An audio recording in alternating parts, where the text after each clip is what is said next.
Един летен ден Гошо решил да ходи за риба на река Тунджа. Нямал кола, нямал мотор, ама имал едно старо колело, дето като спира, свири по-силно от влак. Натоварил всичко – въдици, кофа, столчи, хляб, доматите и една бутилка ракия за стръв, както казвал. Кара той към реката и пее: "Риболе, рибо, Гошо иде." Само че пътя бил на надолнище. Колелото засилило, спирачките отказали, а Гошо почнал да вика: "Мамо, дръпнете кокошките!" Минал през прахоляка като ураган и спрял в един храст точно до тунджата. Става, изтупва се и казва: важното е, че ракията оцеля." Седнал той край реката, хвърлял въдицата и зачакал. Минава час – нищо, втори час – пак нищо.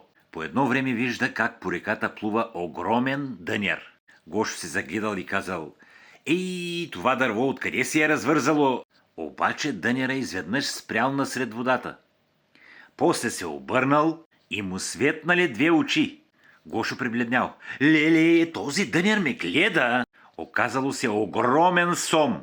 Гошо скочил, грабнал въдицата и почнал да крещи: "Това не е риба, това е подводница!" Сома дръпнал въдицата. Гошо дръпнал обратно и след 2 минути пляс! Паднал директно в Тунджа.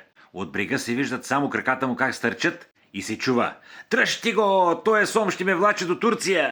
Накрая излязал целия калян без чехъл и без стръв. Точно тогава дошъл един дядо рибар и пита: хвана ли нещо?" Гошо плюе вода и казва: Хванах настинка, оплаха и водорасли в гащите." А дядото погледнал колелото му, дето стояло обърнато в храстите, и казал: "Гошо, ти май не си дошъл за риба, ти си дошъл да забавляваш реката."